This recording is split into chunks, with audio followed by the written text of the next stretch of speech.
아가서는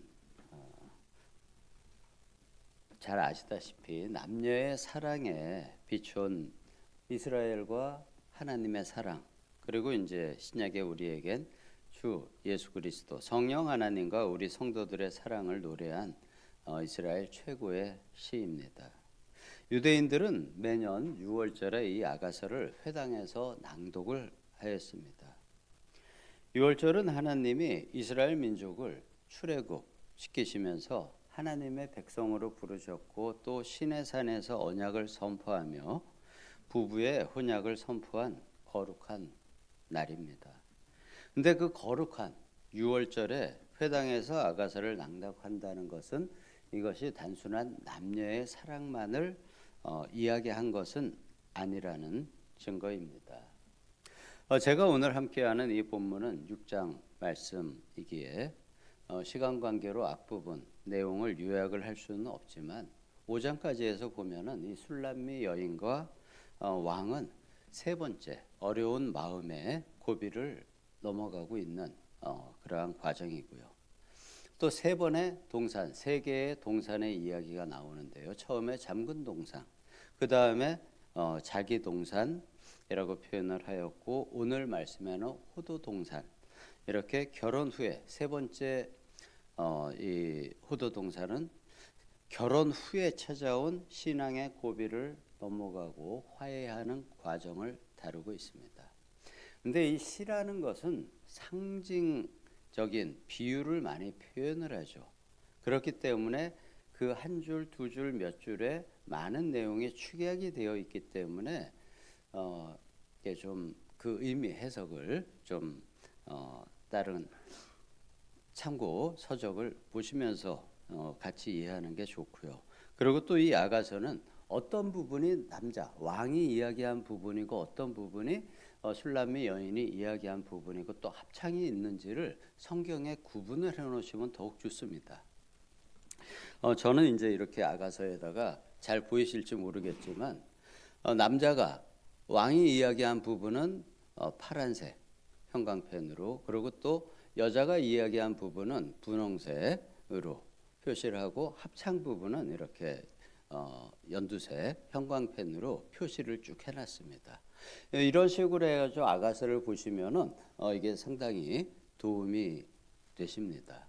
그러면 이게 남자 부분인지 여자 부분인지 찾아보지 않아도 되는 편리함이 좀 있습니다.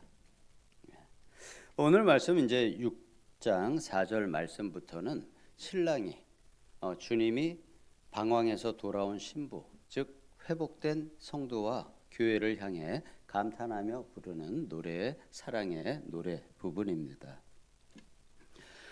이렇게 이야기하죠. 내 사랑아, 너는 디르샤같이 곱고 예루살렘같이 아름답다. 디르샤라는 것은 북이스라엘의 사마리아 전에 옛날의 수도 이름입니다. 이렇게 북왕국의 수도 또 남유다 왕국의 수도인 예루살렘처럼 아름답다고 말씀하시는 것입니다. 이것은 그 여인의 외적인 아름다움만을 의미하는 것이 아니고 그 과거의 실패와 상처에도 불구하고 하나님의 은혜 안에서 회복된 신부, 그리고 영적으로 그 길을 가고 있는 우리의 존재가 하나님께서 보시기에 얼마나 거룩하고 아름다운지를 선포하시는 것입니다. 그리고 더 나아가 깃발을 세운 군대같이 당당하다고 하십니다. 이는 죄와 세상에서 패배했던 모습이 아니고 사랑에 실패했던 갈등을 겪는 모습이 아니고 이제 그것을 넘어서서 그리스도 안에서 승리하며 영적인 위엄과 권위를 세워가고 있는 성도의 모습을 표현하고 있습니다. 이어지는 5절에서는 내 눈이 나를 놀라게 하니 돌이켜 나를 보지 말라. 내 머리털은 길르앗 산기슭에 누운 염소떼 같고 라고 표현하는, 이제 회복된 신부의 눈은 신랑을 놀라게 할 정도의 열정적이고 순전한 눈을 가지고 있습니다. 차마 남편이 마주보기가 부담스러울 정도의 열정을 가진 눈을 표현합니다. 이제 방황과 그 어둠을 통과한 영혼은 오직 신랑 주님만을 참된 기쁨과 평강의 근원임을 알기에 더욱 간절한 눈빛으로 주님을 신랑을 바라보고 있는 모습을 그리고 있습니다. 길르앗산의 염소떼는 넘치는 생명력을 상징합니다. 그 높은 산에 그것을 뛰어다니는 그리고 쉬고 있는 누워서 쉬고 있는 염소떼는 넘치는 생명력을 상징합니다. 영적 침체가 때로는 육신의 기력 상실로까지 이어질 수 있지만 주님 안에서 회복이 된 우리의 영혼과 몸에 새로운 활력을 불어넣어 주심을 그러한 생명력을 가지게 됨을 표현하고 있습니다.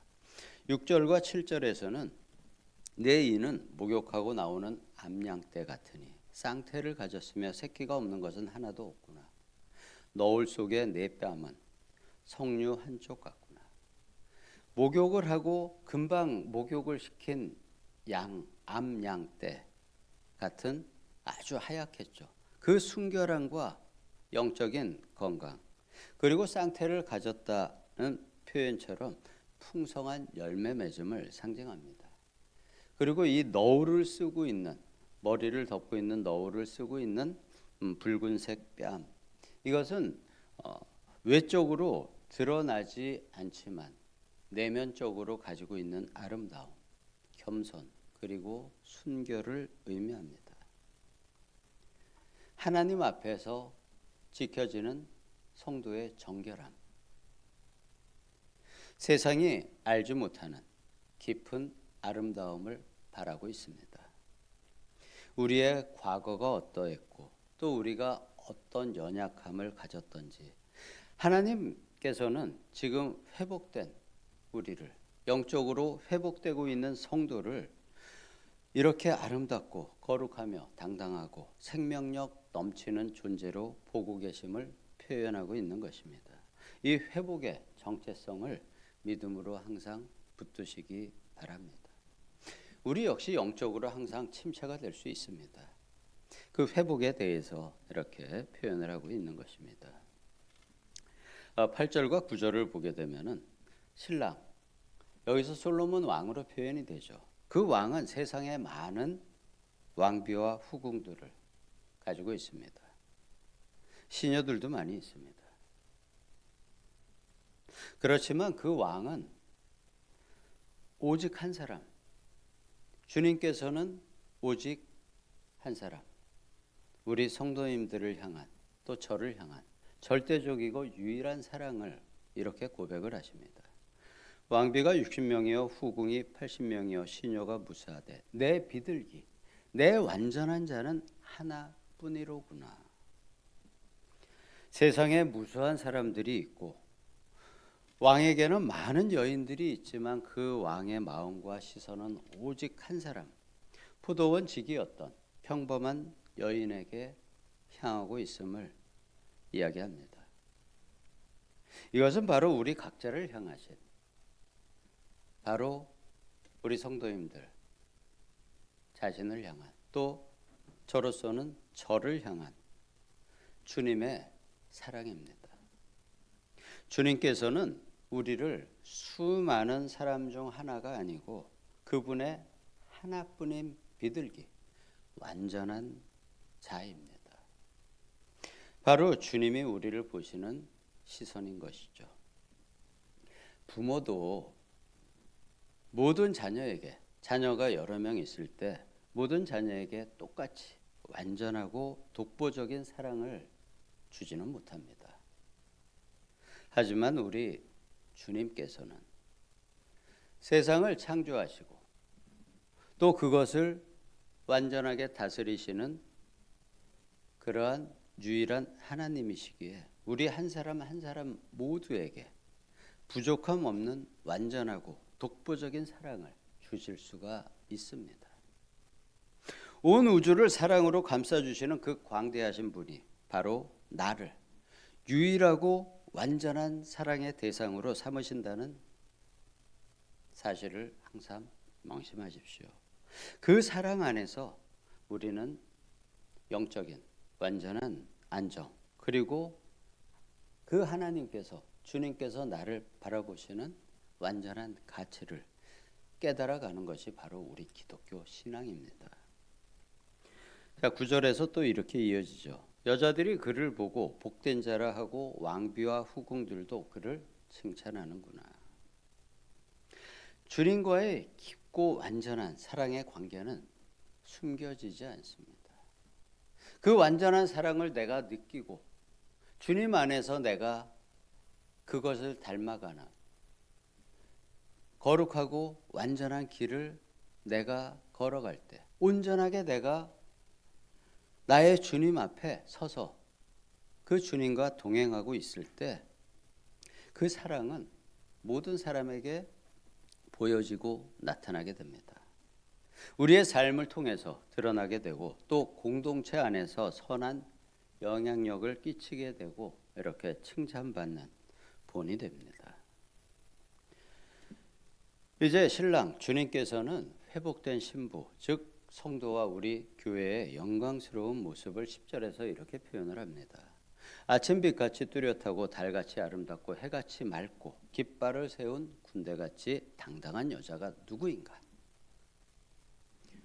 아침빛같이 뚜렷하다는 것은 어둠을 몰아내는 새로운 시작, 희망, 순결의 빛을 이야기합니다.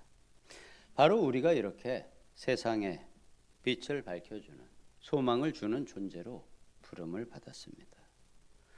달 같은 아름다움, 달은 그 해의 영광을 받아서 반사시켜주는 아름다움, 은혜를 주죠. 바로 우리는 그 그리스도의 빛을 비추어주는 거울이 되어야 합니다. 그리고 깃발을 세운 군대같이 당당하다는 것은 군대의 깃발은 승리, 질서, 위엄, 권위를 나타냅니다. 우리는 이렇게 세상 속에서 믿음의 깃발을 높이 들고 담대한 하나님의 영광을 드러내야 합니다. 이러한 부르심에 합당하게 살아가야 하는 것이 우리 주님께서 부르신 성도들입니다. 그리고 이제 친밀함을 향한 갈망, 하나님의 이끄심을 표현하고 있습니다. 회복된 신부, 우리 회복된 성도는 이제 더 이상 깊은 사랑의 교제를 다시 갈망하게 되고요. 또 능동적으로 움직이게 됩니다. 11절 말씀인데요.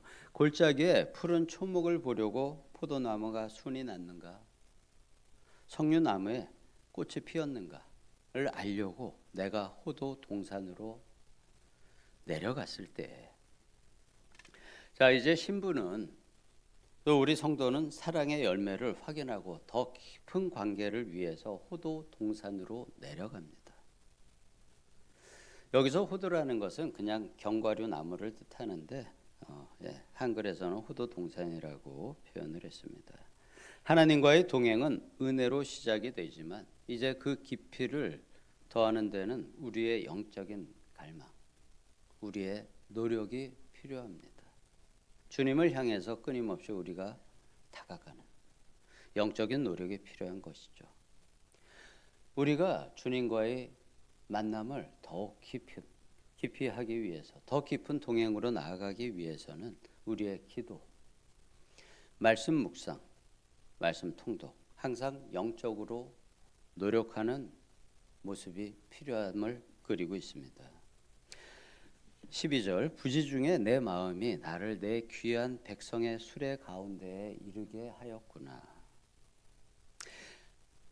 여기서 놀라운 은혜가 반전이 일어납니다. 내가 이렇게 주님을 향해서 노력하며 나아갈 때, 영적인 기도 생활을 하고 말씀 보는 생활을 할 때, 말씀을 묵상할 때 우리가 예상하지 못한 방식으로 하나님의 은혜가 임하게 됩니다. 부지 중에, 오늘 이렇게 표현을 하죠. 부지 중에, 내가 알지 못하는 사이에 내 마음이 귀한 백성의 수레. 이거를 보다 조금 정확하게 번역을 하면은 이렇게 표현할 수 있습니다. 귀한 백성의 귀한 자의 수레라고 신학자들은 많이 해석을 합니다. 백성의 귀한 자, 왕을 이야기하죠. 우리에게는 주님을 이야기합니다. 부지 중에 내가 주님의 수레 안에, 주님의 마음 안에 이르게 되었습니다. 이것이 바로 우리가 영적인 길을 갈 때 하나님께서 우리에게 주시는 은혜입니다. 내가 기도 중에 어느 날 갑자기 주님의 호흡 안에 들어가서 내가 주님과 같이 호흡하는 것을 느낄 때가 있습니다. 그리고 내 마음이, 나의 세계가 내가 지금까지 가지고 왔던 나의 틀이 아닌 하나님의 나라에 내가 들어가 있는 것을 느낄 때가 있죠. 바로 그 하나님의 부르심, 영적인 부르심을 이야기하는 것입니다. 찾고 구하는 영혼을 하나님께서 이렇게 만나주시고 당신의 영광스러운 임재와 깊은 교제 안으로 친히 이끌어 주시는 것입니다. 바로 우리가 이 세상에서 느낄 수 있는 임재하시는, 우리가 주기도문 2절에서 항상 이야기하는 하나님 나라의 임재, 이것은 내가 그 하나님의 나라를 항상 찾고 구할 때 어느 순간에 하나님의 은혜로 우리가 그 임재 안에 들어갈 수 있는 것이죠. 바로 그 임재를 상징하는 표현입니다. 이렇게 우리가 주님을 갈망하면서 나아갈 때 주님께서는 더 큰 은혜로 항상 우리를 만나주시고 당신의 깊은 품 안으로 항상 갑자기 인도해 주십니다. 그리고 이제 마지막 13절에서는 공동체는 그런 변화된 신부, 변화된 우리의 성도, 변화된 교회를 향해서 역시 간절히 외칩니다. 돌아오고 돌아오라. 술람의 여자야, 돌아오고 돌아오라. 우리가 너를 보게 하라. 우리를 향한 부르심입니다. 돌아오라 라는 것은 우리가 거기서 나왔다는 이야기죠. 우리의 고향은, 우리의 본향은 바로 하나님의 품이란 이야기입니다. 우리의 창조 자체가 어떻게 됐습니까? 하나님께서 하나님의 숨을 우리의 코에 불어 넣어 주심으로써 살아있는 생영이 된 것이 바로 사람의 시작이었죠. 우리의 영은 하나님의 영에서 갈라져 나온 것입니다. 그리고 여자는 어디서 나왔나요? 아담의 갈비뼈를 취해서 하와를 만들었죠. 바로 하나에서 둘이 된 것입니다. 하나님과 나는 하나였고 하나님의 숨결을 나누어 가진 존재고, 여자는 남자의 갈비뼈를 나누어 가진 원래 하나였던 존재였고 하나로 돌아가야지 됨을 이야기하고 있는 것입니다. 돌아오라. 이는 마치 예레미야 선지자를 통해서 말씀하신 배역한 이스라엘아 돌아오라 외치시는 하나님의 마음과 같습니다.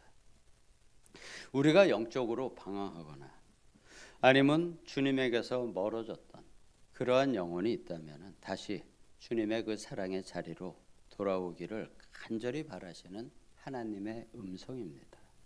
또한 공동체는 성도가 이렇게 신랑의 사랑 안에서 새롭게 변화되는 모습을 보고 싶어하는 모습입니다.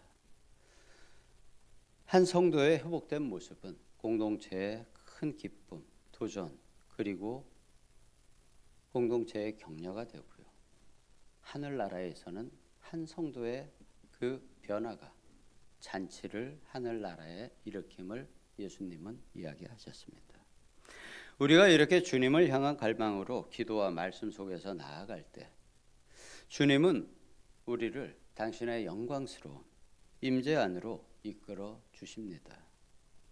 혹시 지금 영적으로 방황하고 있는 내 마음에 큰 부분, 작은 부분들이 있으시다면 돌아오라는 주님의 간절한 부르심에 반드시 응답하시기 바랍니다. 응답은 아까 봤듯이 호도 동산으로 내려가는 나의 노력을 이야기합니다. 오늘 말씀을 마음에 잘 새기시고 하나님께서 나를 얼마나 존귀하고 아름답게 여기시는지를 항상 기억하셔야 합니다. 주님의 사랑 안에서 우리의 상처는 항상 치유가 됩니다. 우리의 진정한 상처의 치유, 병의 치유는 주님의 품 안에밖에 없습니다. 우리의 영혼은 항상 소생됩니다. 우리의 삶은 하나님의 영광을 드러내는 그러한 빛나는 도구가 되어야 합니다. 바로 우리를 그렇게 빛나는 도구로 이끌어 주시는 인도자 되신 예수님의 이름으로 축복합니다. 할렐루야. 아버지 감사드립니다. 이렇게 말씀을 통하여 우리의 영을 인도하여 주시고 주님의 그 성령으로 우리의 영을 덮어주시고 감싸주시며 아버지의 또 주님의 그 한량없는 사랑을 우리에게 베풀어 주시고 덮어주심에 안아주심에 감사드립니다. 우리가 오늘 또 하루에 신앙의 여정을 통하여 주님의 품에 더욱 깊이 들어가는 하루의 삶이 될 수 있기를 예수님의 이름으로 기도드립니다.